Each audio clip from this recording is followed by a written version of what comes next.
We can be found on YouTube, iTunes, and Spotify. Like, share, subscribe, and leave us a comment down below. Now, on with the show. Okay. We'll do it live. Okay. Fucking thing. No. We'll do it live. Fuck it. Death Holler is a horror cast created by two true horror fans to bring to the table your favorite horror films. Topics include, but are not limited to, historical horror, gore, the occult, and terror. Listener discretion is advised.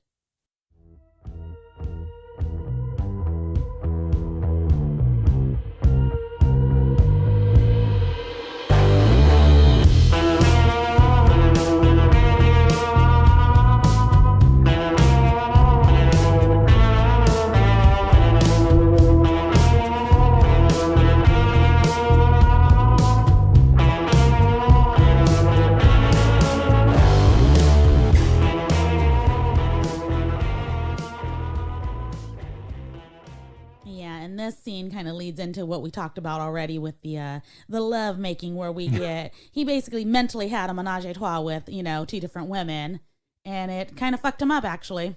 Yeah, he doesn't really know how to respond to it, and it's like, and then of course I couldn't figure out in that scene because after watching it several times if he finishes or if Marianne stops the thing, because of the fact, I mean, when she realizes he's not there, it just kind of ends. But he, Kevin or Keanu's character kind of gives a look like he's already finished anyway, so it don't really matter if she's fine with it or not. He's done. So yeah, I mean, I got the impression that he didn't, and the reason why I thought that was because Milton doesn't want him to finish. He doesn't want to get her pregnant, and then later on in the film we find out her ovaries can't have a baby, have been removed, or they failed, whatever the real reason is. She can't have a kid at that point. Yeah, so I was like, there's no way. Either she's going to get pregnant, which I didn't even think he had finished in her, and she's going to have some kind of miscarriage, or, well, we later on found out what happened. But yeah, a lot of thoughts were going in my head about, this isn't going to happen. She's not going to get pregnant. I do want to say in that scene shortly after the subway, where they have the whole fight, they go to the prize fight, and then they go to the Spanish restaurant or club or whatever it is afterward.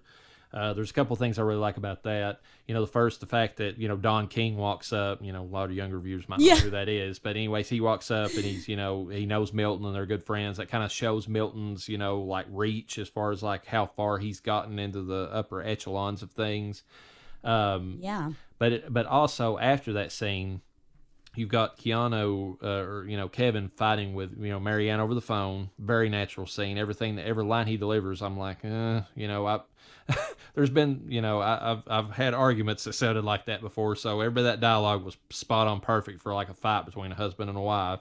And then there's a scene behind him that's lit up real quick, and I don't know if you had a chance to look this after I asked you, but Christabel is in the room behind him, and right after Marianne hangs up with him, the light flashes on. Christabel pops up. I'm sure that's deliberate. His wife pissed him off, so now this other person's popped up in front of him. But if you look, and it's so quick that it's hard to see, if you look in her reflection in the mirror, and it's, of course, that's a mystical thing. Mirrors are always supposed to reveal your true self and all that sort of thing. But it almost looks like, and it might just be the angle of it, that her ears, like one part of her ear, like that you can see, it's kind of got more of a point to it, and almost looks like demonic or something, in that scene. And I don't know if, with everything they've layered in the movie, I wouldn't rule it out as being the case. It could have just been an artifact, of the film itself, and me trying to pause it at a certain time to try to, get more out of that, But I thought that was a neat little thing if that's actually in the movie. Okay, well, if we're I just want to verify we're talking about the same scene. So this was at, I'm assuming, that restaurant that they went to after the fight? Yes. The flamenco restaurant? Mm-hmm. Okay. And the person I saw in the room when he turned and caught a glance of them, I thought was a flamenco dancer. I did not get Christabella from that. Red dress? Is that what you're talking about? Yeah, and that might not have been, but I thought it was, because when he turned around and he looked at her, he had that look like he has for Christabella throughout the whole movie. It's like, it's like... yeah, the smile. I did catch that. Yeah. Yeah. And I looked, by the way, I tried diligently to pause this in time, and by the devil could not get this to pause on the scene you're talking about. I really, really tried, but I didn't get pointed ears. But you know what I got? a demonic face. Okay, I didn't see that. Well, So I got a blurry, weird, almost like we were talking about the nurses from Silent Hill, just a weird warped face. I could get the smile maybe, like it had that elongated, like like the whenever you always see that in horror films where the mouth opens up and like it's a little too, the smile goes a little too far across the face. I almost got that vibe too, but okay, good. So that's what I was getting. I did not catch the ears though. I tried. Well, it was a little thing in the background, and I was like, that's one little thing they've layered in if that's actually meant to be that. And I mean, I can't imagine it because it's just like the light comes on. It's like a little instantaneous thing. I could see them putting that in there as a little extra Easter egg or something. Yeah, just throw it on in. The only other thing I want to say about that, right after that, the whole scene where Milton has got all those people around him at the table. It's another little enjoyable scene with Al Pacino. He's chewing up the scenery, just charisma everywhere. He's sitting there. The people, everybody at the tables, like, and this is in particular reason I thought about this was because, the argument between Kevin and his wife at that point is that he's partaking in a cigarette again. And he tells her, it's like, I know it's been 7 months. This is only one. Don't worry about it, which he lies. He smokes for the rest of the film if you watch like certain scenes. But, it's like everybody at the table is participating in some kind of vice like that. They're either smoking, they're drinking, it's kind of like showing like, humanity's like, just propensity to just like, just gluttony and that sort of thing, like doing all these bad things to, your body. I thought that was an interesting little thing they layered in on that scene. And then, Pacino during that scene, he's got like this, pretty young blonde on his shoulder, and going back to a previous scene, because this movie always doubles back on what it set up. He told Kevin at one point earlier in the film, he's like, he mentioned something about whenever he fucks a lady so hard that she can barely walk, and she's like, how did this guy do it, this little guy like that? Like he gets this girl to literally go down on him, like in the middle of underneath the table, like in front of everybody, and he's like smiling about it, and I was just like, it just kind of played into all that stuff, like that he brought up earlier about how it's kind of power to kind of, and of course he had that scene just before that where he was talking to some girl and he knew instantly where she was from and everything else about her, and she's like, how did you know that? And he's, that's kind of his ability, but I just thought it kind of showed more of his power, in that scene, plus, seeing all those people around him, they were just kind of debasing themselves or something, to his amusement, basically. Yeah, it was an interesting scene. Oh, same scene too. Not necessarily with the people around the table, but with the dancer and him. It was literally a depiction of a dance with the devil. That is true. I was like, oh my God. I didn't even think about that. They were all like, and that's there's a neat little thing that Kevin or Keanu does during that scene. He's fighting with Marianne on the phone while that's happening, but then like he sees Milton say something, or whenever he's really getting into the dance, he leans out and he sees Milton do that, and he's got this smile on his face, like he's like, that guy's badass, that like proud of you moment. He's got that on his face for like a split second before he goes right back into fighting with Marianne, and I thought that was such a neat little, that was hilarious because I saw that. I was like, that was so like, what the fuck was that? His weird devil smile, which is, by the way, a Pacino smile, because Pacino has the same smile in certain scenes too. And I was like, they really did throw in some things to make these two look like father and son. Yeah, that I didn't even think about that. That is true. That was a mirroring of Pacino's smile in that scene. It's like I'm really getting into this. This is fun. Basically, it's one of the few times in the movie where you see Kevin. Not smile for that reason, because you see him smile in other parts, but it's always because of his vanity, just like Pacino says. Anytime that Kevin smiles otherwise, it's usually because he's won a case, or he knows that he's like just so good at what he does. That's one of the few scenes where he smiles for it's like, damn, I just enjoy this, that type of thing. So yeah, we've already kind of discussed Marianne's similarities to Rosemary, and then her saying that she's being tested and seeing the actual heart of all the issues. I thought that was good. The reveal that Kevin's been played by Cullen and Melissa Black both, I thought that was kind of a gut punch. Like, especially if you're watching it for the first time, it's like you think that Kevin is on top of everything. Like he's leading it down the path. Because Craig T. Nelson's character plays it off so well. He's like, he seems pissed whenever Kevin first brings it up. It's like, why are you trying to debase my character in front of all these people? And he's like, well, he's like, I want them to hate you, but and then but hate you for being an adulterer, not a murderer, and then we can spin it, and then you see it on Cole's face, he instantly changes. He's like, oh, I see what you're trying to do, and he's like, oh, that'll work, it. He plays it, in that scene like it's a revelation to him, but, finding out later that he's been working Kevin the entire time, that, and that played into it, and that's the reason he was smiling.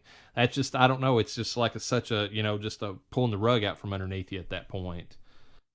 Yeah, it was, you could see it, too, in his face. Like, he really portrayed really well that, like, I've been fucking played, Yeah, he's like, he gets pissed. I mean, he's like, they lied to me, it's like I didn't, both of them. And, Milton's kind of gives him a look like, yeah, well, they were the entire time, but, you were the one that wouldn't back down. So it's kind of on you at this point.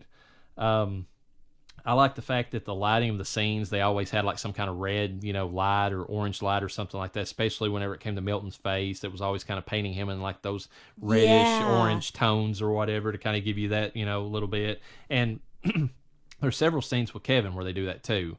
When he comes into I think it's one of the scenes where he comes in and talks to Marianne. I don't know if it's a scene where she's seen the demons, or I think it's a scene later on when he's fighting with her, after the elevator scene where she's seen him basically watch Christabella and some other, hooker that she's picked up or whatever, kind of like, he's seen how he's kind of tempted by the two of them and wants to go up Milton's office, and they have this big fight or whatever.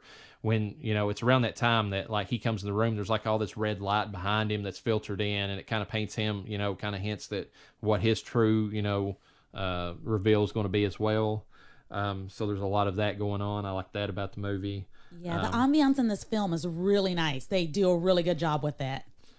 They have a lot of the little things like the fact that it's, and I didn't realize this till somebody mentioned on the internet, his suit gets darker the farther his moral compass slips. He starts out in like a grayish white suit, not perfectly white, so it kind of shows he's already morally ambiguous, so that's even a nice touch, and that's in that, pedophile scene at the beginning of the movie. But then as it goes along, the movie gets darker and darker to where it's like pure black near the end, and that's kind of showing his degradation, Kind of feels like his, along with his character, but like his hair and everything else around him gets darker too. Yeah, that's true. I mean, and and in his personality, he seems like he goes from being like this kind of fun, outgoing person to more of like, he's hyper focused. He has to get this, case. He has to, win at all costs type thing, and it just gets more and more as the movie goes on. His slipping back into the old vices of smoking, that kind of shows he's straying from the path. He's, partaking in these vices that he, that his wife had, thought that he got rid of.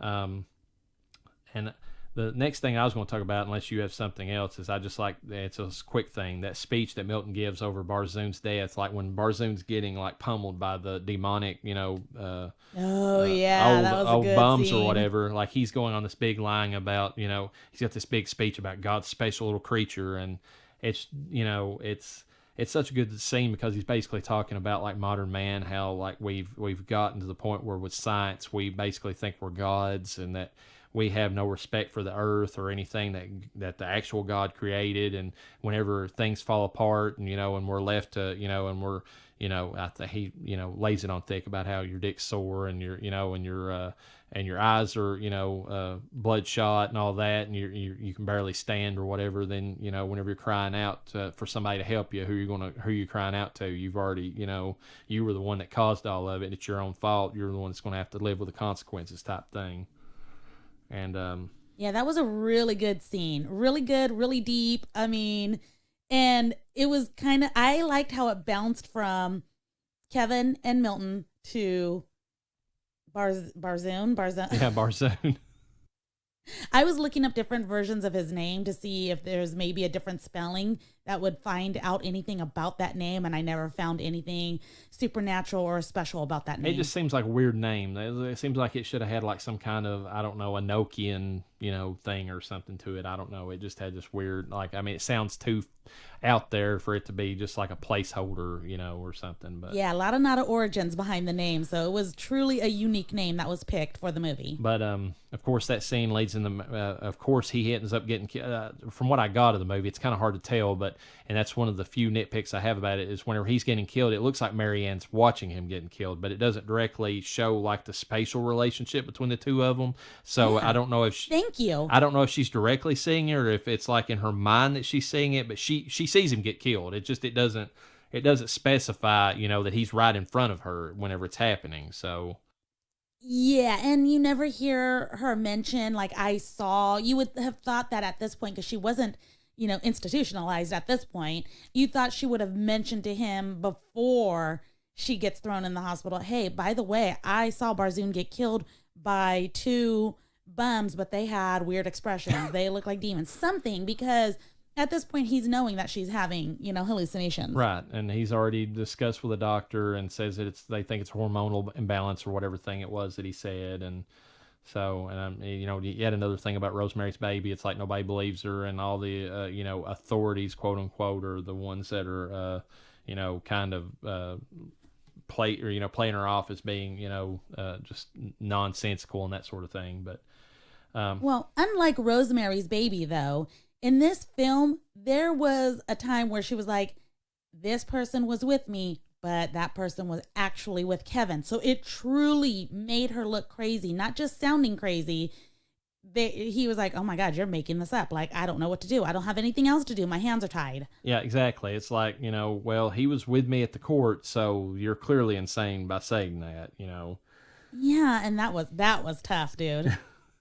That was a really vulnerable scene for her. We'll talk about that because that was getting towards the end. Well, is there anything you want to talk? I mean, the next scene I was going to talk about is just it was actually just skipping ahead to where they confronts him in the office. I mean, I know there's so many good things about this movie. I mean, I could go on about all of them. I was just kind of cherry picking the ones I like the best. But I mean, I don't know if you want to talk about the funeral some more, or if you want to talk about that scene with Weaver, and no, the only thing I would say about Weaver, ahead. the only thing I was going to say about Weaver is I love that scene where Pacino like looks up at the camera and he's got that smile that he's got on his face is the weirdest smile in the movie. It's just kind of like like a toddler who's like, look what I'm going to do, and it's like, and it's supposed to be like he's looking up at God or whatever, and then that's when he sticks his finger in the bowl and it and then the holy water bubbles, and then Weaver gets run over. It's just that one little quick scene of Pacino's face was, I don't know, I thought it was kind of funny, but other than that, that's all I was going to bring up about that part of it. Yeah, he was like teasing his finger around the bowl. I'm like, you motherfucker. You little shit. No, but I'm not going to bring up a whole lot. The church scene was kind of cool because first off, I was thinking, how are these demonic people in the church? You often forget that, I mean, technically they're part of the family, Not the demons so much, but Lucifer at minimum. He can be in a church. Why wouldn't Lucifer be allowed to be in the church? But what I did like that is instead of having Lucifer being sizzling and burning, other than the water scene, the holy water scene, instead of having that, you could see the despise he had for every scene that was depicted in the church by God, of course. Everything that he was seeing was how God depicted it or how the Bible depicted it. Yeah, and in his mind, he's probably thinking that's not how it went. That's not how it goes. Yeah, and just so much disdain. Yeah, he had a real critical look on his face. I agree with you. It's like he was walking in there, he was looking around, he's like, okay, that's bullshit. That's bullshit. What's this shit over here? It's like that's kind of the look he had on his face. Yeah, I really liked that church scene for the funeral. It was funny how it kind of was being treated by what's her name, Jackie, as a wedding. Like, people are walking down the aisle and she's like, doesn't so and so look amazing? Oh my God, she is stunning. It's like, it's a fucking funeral. And then she gets like all cozy with Kevin at one point and wraps her arms around the back. I mean, it's around the back of the pew, but still, it's like she's getting all intimate with him, and I'm like, well, are you trying to move in now? You should know better than that. That's not gonna work out well for you. And then, of course... Yeah, well, she probably thinks it is. I mean, who doesn't want to be with the son of the devil, I guess. But Christabella moved in there, so she didn't have much of a chance with her being in the room.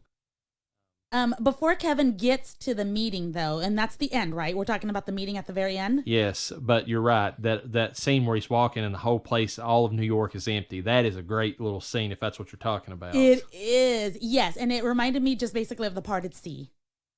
It reminded me... That's what I got. It actually reminded me, because I watched it recently, and I told you about this, was the the Omega Man with Charlton Heston, because when he's reminded me of that too. Because when he's driving through the streets in that movie, you know, and they're all empty, and it's like, man, this is creepy seeing like a big city like New York with nobody in it, and it's like you get that same vibe from that one little scene. Yeah, this is coming from Lucifer though, so I was like, is this a mockery in my opinion? You know, I didn't. Yeah, and like, come this way. Here's the path straight to me. yeah, it's like he took out. He basically was controlling it. I didn't even think about that, but it's like he was controlling the people. It's like, give him a wide berth, let him come to me. Let him come directly to me. One thing that I'm going to add. A wide berth. Yeah. One thing I want to add though, and it's another thing that ties back into how good the script was. There's a scene where Cullen, reveals that he has a gun on him, and this is earlier in the film. And of course, Kevin's pissed, and he's like, "Where did you get that?" He's like, "Let me have that. I'll give that back to you once the funeral, once the trial's over with." And I'm your protection is how he said it. He obviously doesn't give it back to Cullen because at that point he's fully sold on the fact that Cullen did the murders, and also as a pedophile, he knows this. But when he gets to Milton's office, anybody who might have some kind of like, where the fuck did he get this gun at? Because even Milton's kind of surprised. It's the same gun that he took off of Cullen. I mean, they set it up earlier in the film. It's like bam, bam. It's like that's where he got it from. And it was not a useless scene because I was like, I don't know. I didn't until I saw the gun again at the end of the film. I was like, what was the meaning of this scene? And it had meaning, and I appreciate that.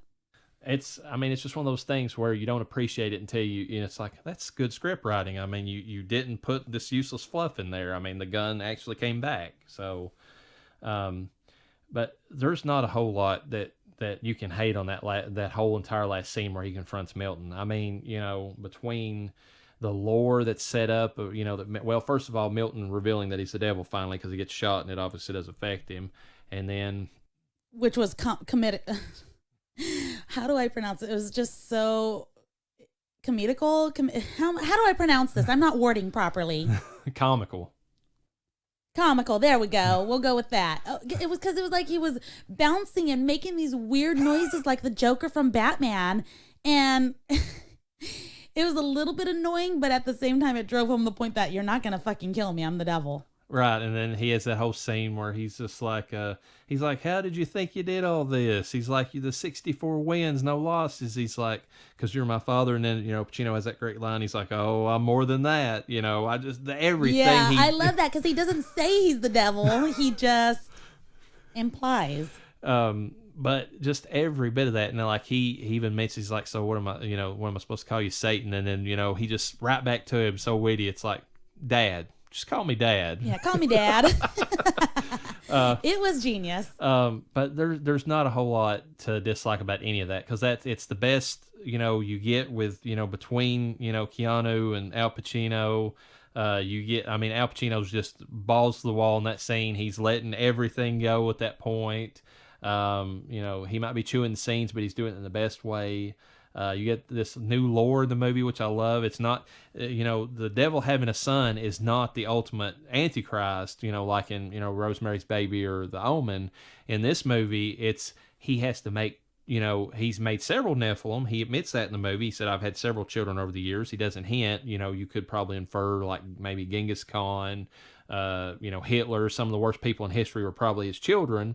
But, and I mean, that's just me inferring that. There's nothing in the movie that gives that away at all. Yeah, exactly. It was not stated. But, he basically, says, no, I need 2 of my children to mate, and that will create the Antichrist. And I thought that was a neat little twist on it. It's like, okay, they're going one step further. He wants a grandchild because the grandchild's the one that's going to actually be the one that he, as he said, sits at the head of all tables. And, which is another good thing about the movie. They use a lot of, biblical, quotes and like terminology and stuff to kind of, even steep you in that a little bit more.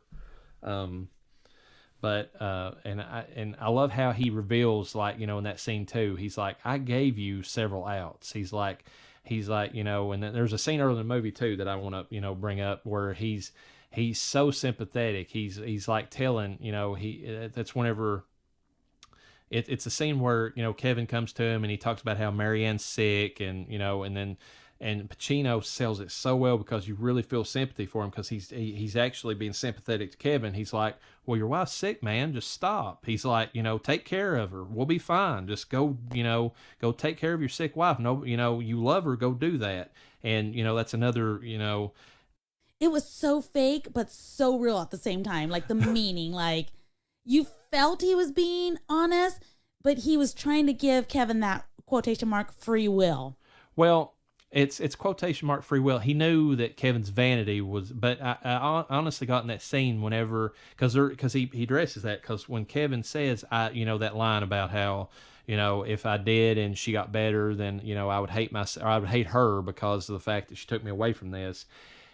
Pacino, Milton in this scene just has this deflated look on his face. He's like, well, if that's how it's going to be, then, tell me more about the Cullen case. He sells it 100%, because he actually looks like he's even though he wants the outcome to be that, he's disappointed that Kevin would actually, do that to his wife a little bit. You get that vibe from him a little bit. Oh, yeah, absolutely. But anyways, in this scene, going back on that, he reveals, he's like, I gave you several times. He's like, you can blame me all you want. I didn't do this directly. You were the one with your vanity. And he's like, don't get me wrong.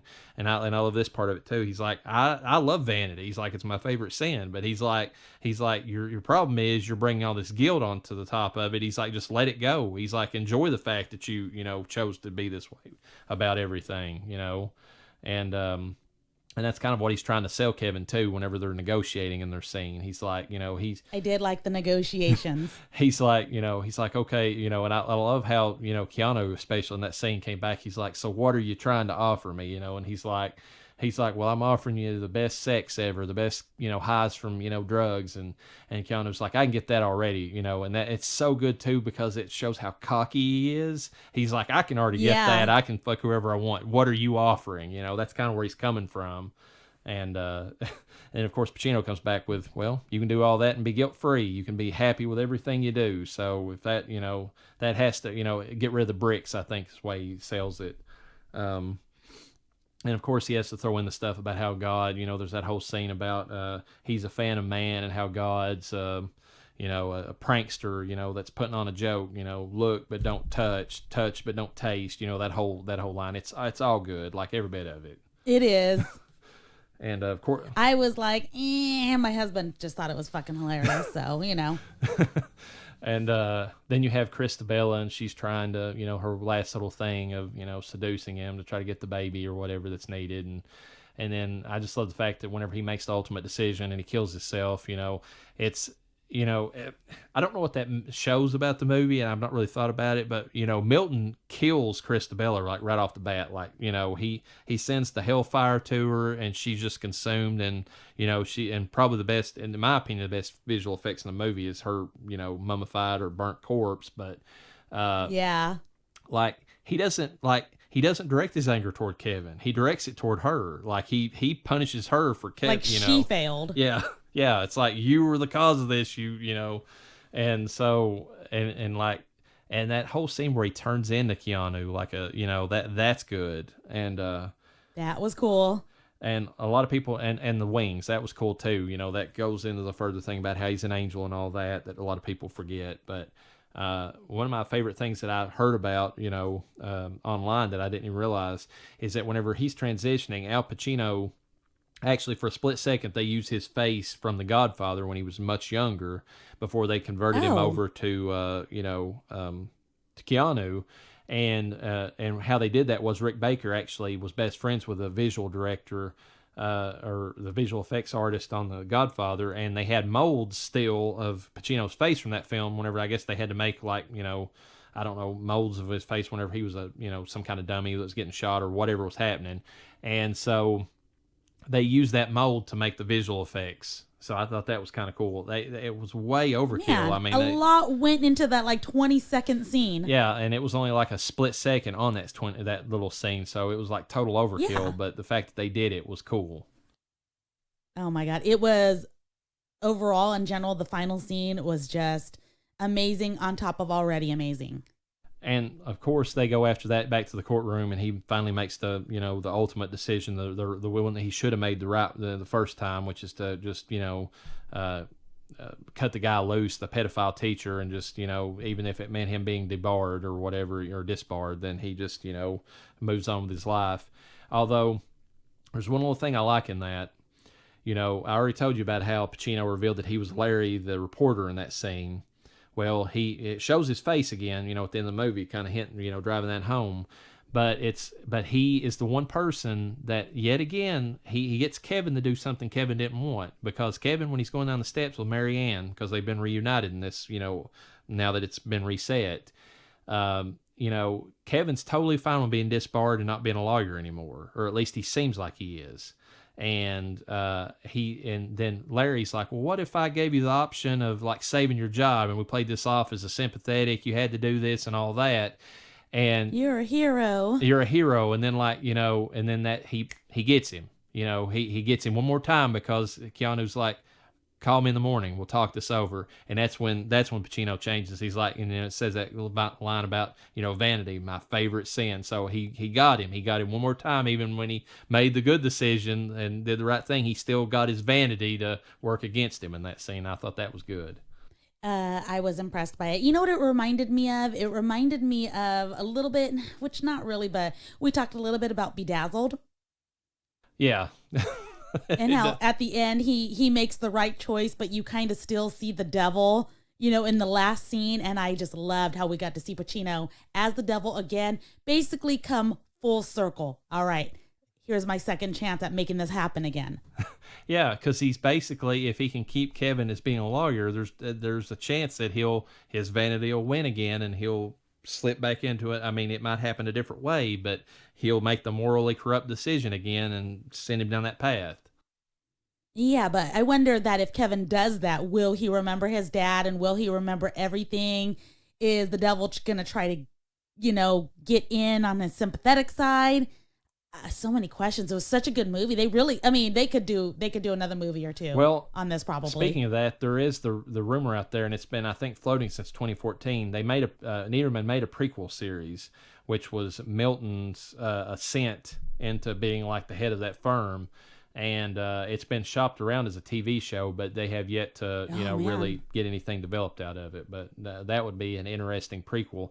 But my biggest issue is I can't imagine anybody following Pacino in this. Like, I really can't. Oh, that would be so hard. Of course, it would be a prequel, so that would be the one way they would quotation mark write it off. Yeah, but you got to get somebody that's got just that playful charisma to them. I mean, I don't know who off the top of my head could play that, the same way. Because I mean, you'd have to get that vibe from them, that they're enjoying life basically to its ultimate. I hate to say that about the devil in the movie, but that's really what you get from him, is that he just enjoys Earth and everything that he's that mankind's came up with. He loves it. Yeah. He loves partaking. Well, we were all born it. Sinners, Reverend. So there's that. Is there any scenes in the movie you dislike? Because for me, there's not really. I felt like even though it was a 2-hour-long movie, a little bit over that running time, it kept a tight story. I was, I loved it. I watched it 3 times recently and this is the first time I've watched it, which is a shame for me, but I wished I'd seen it in the past. But even though I've watched it several times back to back, it's one of those movies. It's it's deeper and deeper you delve into it, you see more and more things. So I really think there's more you can get upon repeat viewing. So even though it's 2 hours long, I enjoyed it the entire way through. I didn't feel like it dragged anywhere.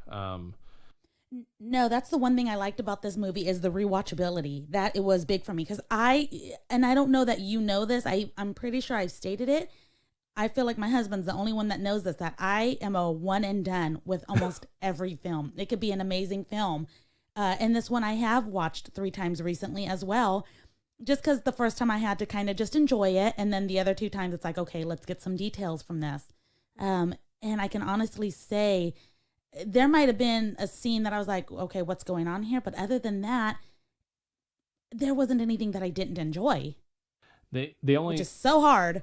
That's a tough, thing, but I agree with you. The only thing, and this is a total nitpick, and it's not really that true. It's just me, seeing what I saw and wanting more of it. I felt like the scenes with Eddie Barzoon, where it was just him, and they were so infrequent. This isn't even really a critique, but the scenes where it was just him and Kevin made me wish that there was more scenes with just Kevin and Milton.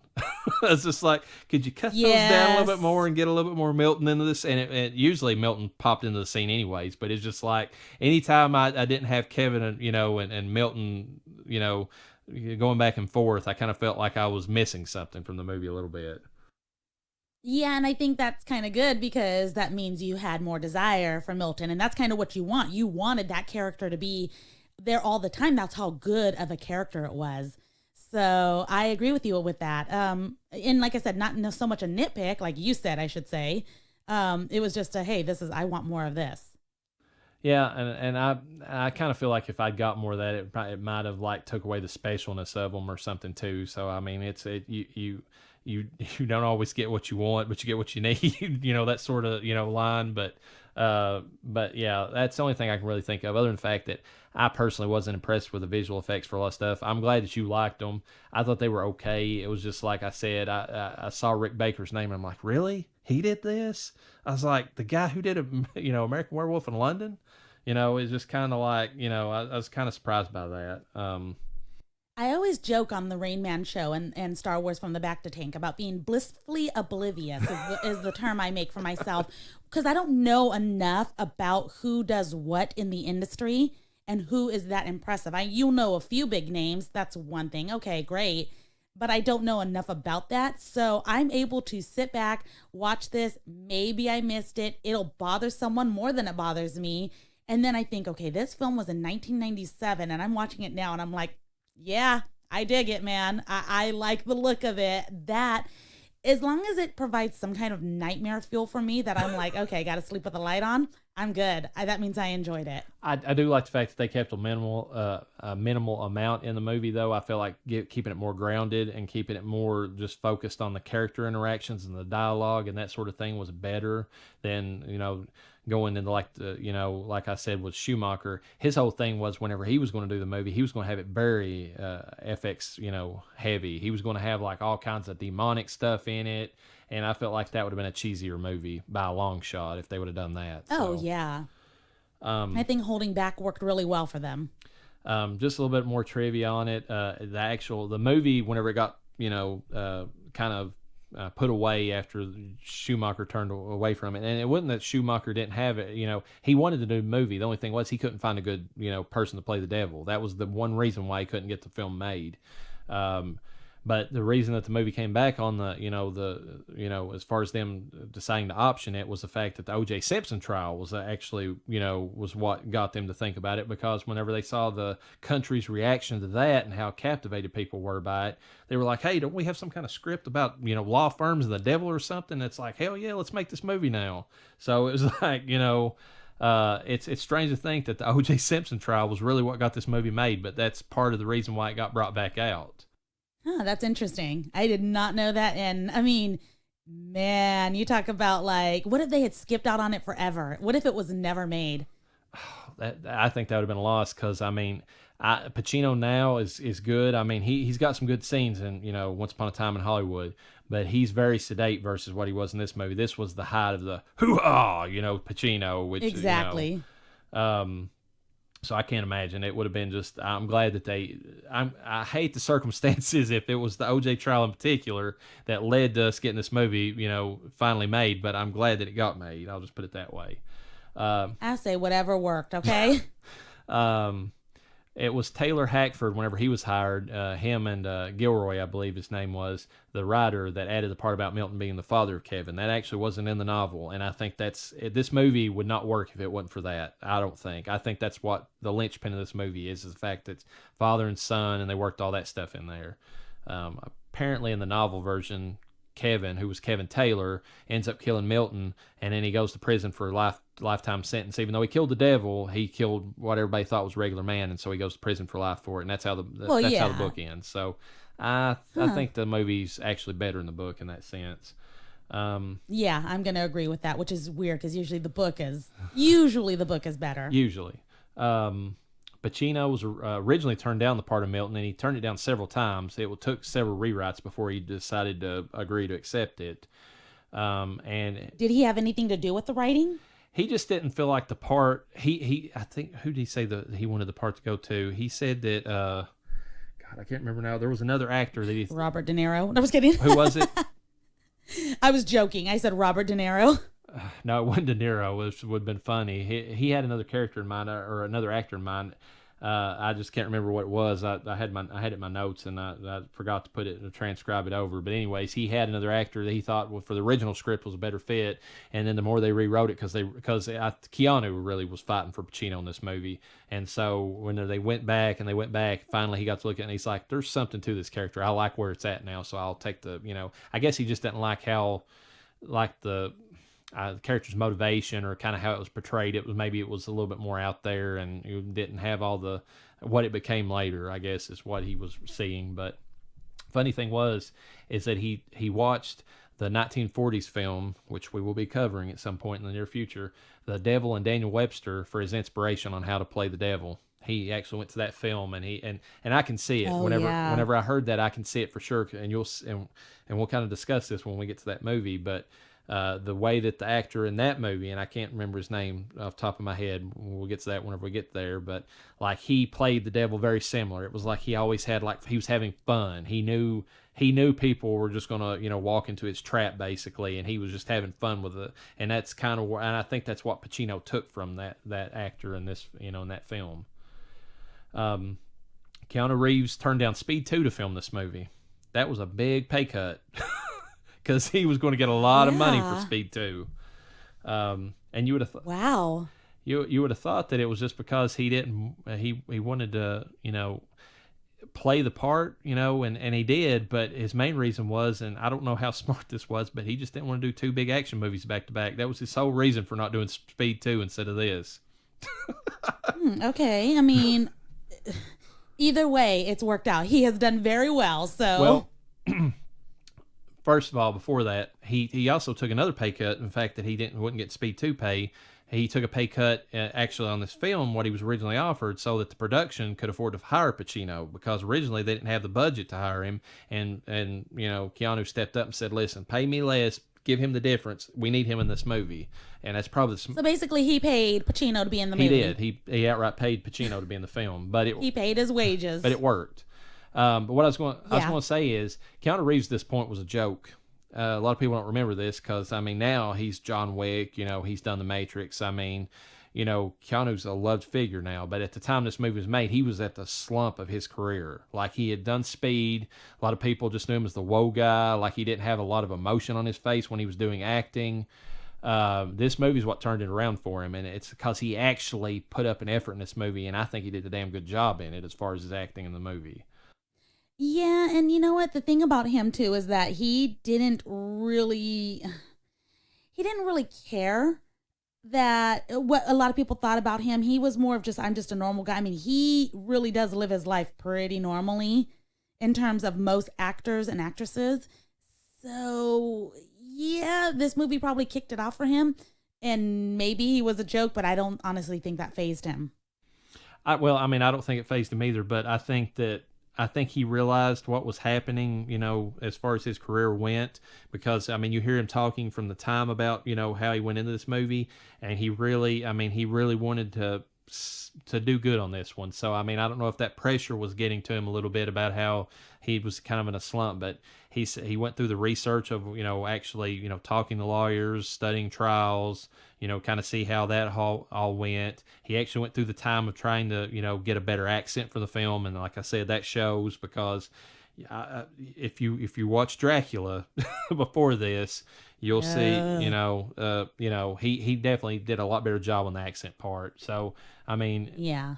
Another little bit of trivia is Charlize Theron actually had a hard time getting into this movie because the casting director thought she was too pretty to play the part. It's like, kind of what I was talking about earlier with my own thoughts. It was like, well, you're so pretty. Why would Kevin, stray away from you? It's harder to sell than if we had some, more down to earth, homelier person, playing the part. And she said that poor woman. she said, this is funny. This is how she got the job. She said she went without washing her hair for like a week or something, didn't apply makeup, and then just dressed like baggy or whatever to kind of look more like, homely looking or whatever to get the part. I was like, wow, that must be hard to be you. God, it's hard being so gorgeous you're discriminated against in Hollywood, Yeah. Oh man, these poor women. I feel for them. She did go a lot uglier, though, as you've mentioned in chat or whatever about when she did the monster movie. So, I mean, she was way uglier than that. So she can do fugly, but this was not that movie. Right. And this is also younger Charlize. So you weren't knocking that brick off the wall. We've already talked about Rick Baker. Just some other films he's done, just for instance of how good of his visual effects have been in other movies. He did Thriller for Michael Jackson. All those zombies in that movie were his creations. Like makeup effects. Makeup effects. He did like the werewolf for Michael Jackson. All the zombies badass, that were dancing. You can't deny that. And he also did if we're talking about just computer graphic effects, he also did the effects for Men in Black 2 and 3, and I feel like those are pretty good effects in those movies. I mean, so they were okay to me. What was that? I said they were okay to me. They weren't like, but they're also meant to look. Some of them were also meant to look cartoonish. They are, so it sells judgment. apart. Yeah, I agree with you on that. Yeah. But anyways, so I mean. The one other thing is that there's a couple other things, but Warner Brothers actually faced Chilling Adventures of Sabrina level trouble with the religious art sculptures that were in the background of Milton's office. Oh God! This is a big thing. Frederick Hart apparently was the artist that he didn't make the one in the movie. He made one that's, I think, in Washington D.C. or something. It's in like a church or some kind of religious area at least, if you compare the two images, they outright stole his sculpture. I don't know who was the brilliant person that thought that was a good idea, but just like Baphomet and Chaos, they outright took this sculpture, didn't really change much of anything. They didn't even fight it whenever it was brought up, so they obviously knew they were in the wrong. And it would have probably not been a problem, except for the fact that it was behind the devil, so it was like this religious, sculpture that was meant to like celebrate angels or something, or like souls in heaven, and now it was like these, creatures that were behind the devil. But also there's a scene toward the end of the movie where they all start screwing. So I mean, it does a big orgy with them, and that's really bad if you're really religious and you thought that they were defiling your sculpture. So yeah. So, like I said, everybody thought that it was close enough that they ruled in his favor. They had to change both the image on the actual movie poster and the DVD case to where it kind of blurred out. I think it was the DVD case because I think the movies, they kind of like squeaked it out. And then because the funny thing was they kept it intact for the first pressing of the DVD. So there's actually DVDs you can find out there that's got the sculpture the way it originally was intended the whole way through the movie. But whenever he got word that they went back on their, what they said, and they went ahead with it anyways, he fought them over it. So they had to change all the further printings, and then all the, covers on those DVDs all had like because they originally had that artwork in the background in red. Yeah, I remember that. They kind of had to blur it out a little bit, and then it became like that new modern art look that it's got through most of the film. There's even like even the DVDs, the back of them, they had to put on like a disclaimer saying, we're sorry that some of this, sculpture of this, blah, blah, blah. What doesn't make sense with all this, though, is the fact that they still kept the sculptures in the scene where they were fucking. So, I mean, they took the one thing that really pissed him off and they left it in the movie anyways. So why go through all the trouble? I don't know. I don't know how they got out of that either. This movie was originally released in October of 1997, and it was up against the movie I Know What You Did Last Summer. Oh, shit. And that movie did really well at the box office. Yeah, it beat this one in the U.S. But worldwide, it was the winner. So, I guess the rest of the world didn't care so much for our little teenage murder, stories like we did at the time. But it was made for a budget of $57 million, and it grossed $153 million worldwide. So it was a success. It wasn't some of the successes we've seen with some of our other films because they were made on shoestring budgets and then made millions on top of that. But it still did pretty well. All right, rating. I mean, if we're going by our scale, and of course, we'll read it off here for people, Caspers are, we're rating this as far as our, like, how scary a movie is. 1's a Casper. 2 is Patrick Swayze or Sam Wheat from Ghost. 3 is Bruce Willis or Malcolm Crowe from The Sixth Sense. 4 is Mrs. Massey, the woman from 237 in The Shining. And 5 is Beetlejuice, Ghost for the most. I have to rate this a Casper. There is nothing scary to me whatsoever about this film. Nothing. Great film though. I mean, it's probably one of my favorites we've done so far, honestly. But as far as its horror factor, to me it's slim to none. So that's funny. We're two opposite people, and I love it. It's so funny. I was not expecting a Casper from you.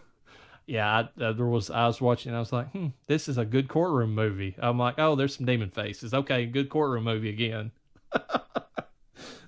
So mine's gonna be a Beetlejuice. This is my first Beetlejuice. Are you serious? And it's not. I am serious. Because if you want to know why, for me, it's the deeply rooted fear of the devil. I felt it in this film. You saw what he's capable of, and then the demon stuff on top of that. Really, like, I don't know. It's not that it.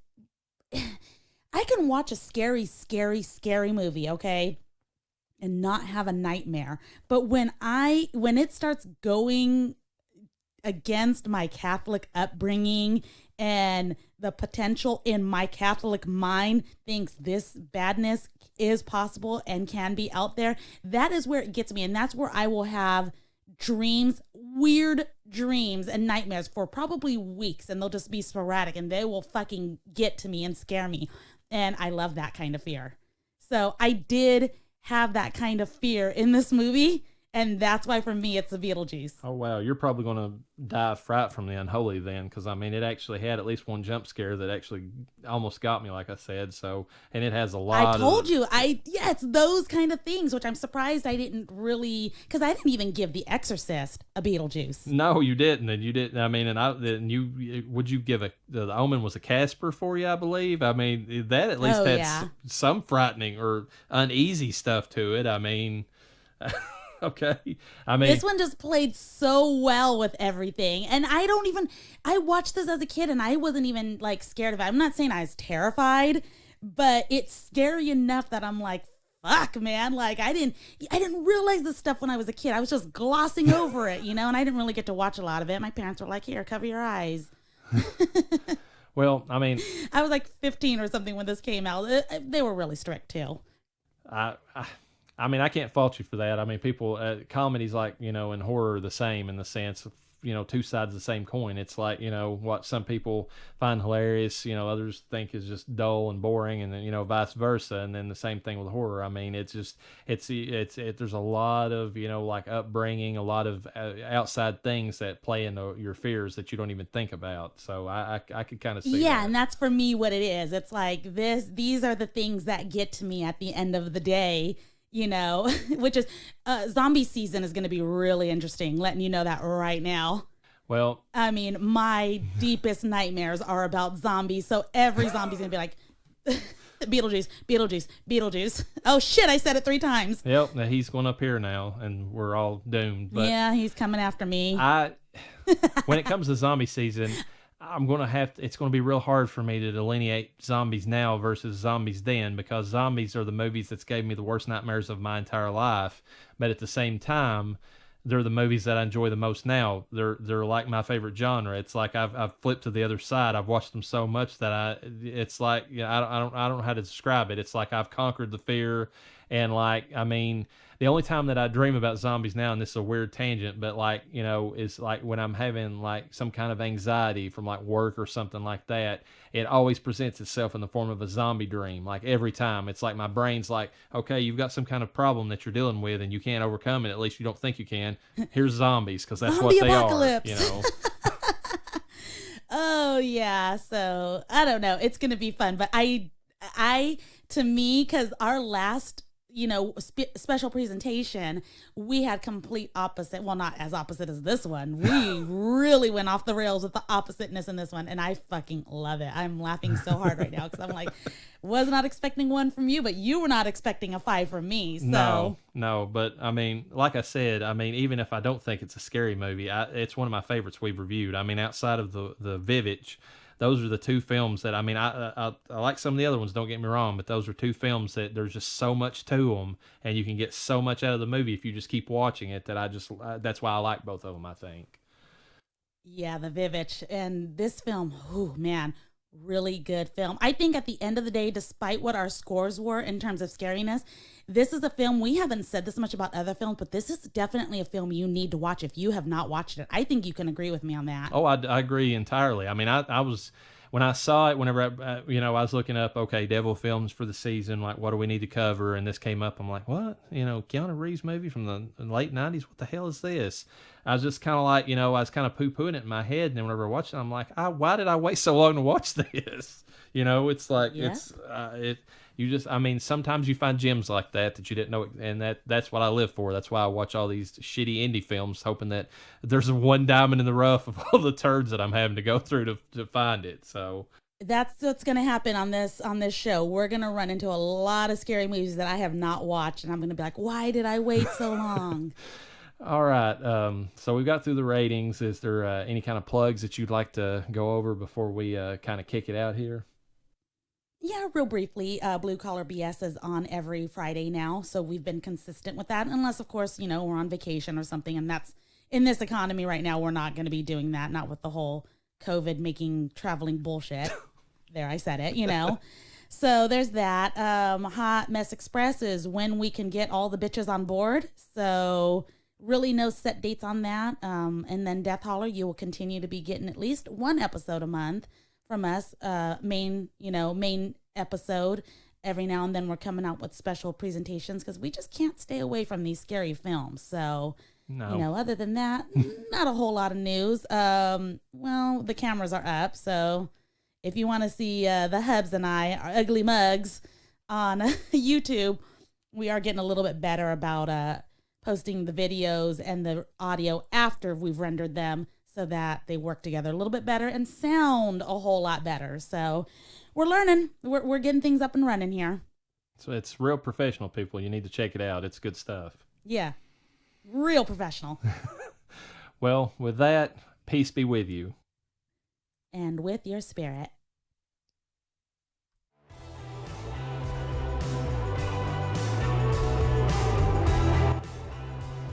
Thank you for listening to our 3rd and final episode of The Devil's Advocate.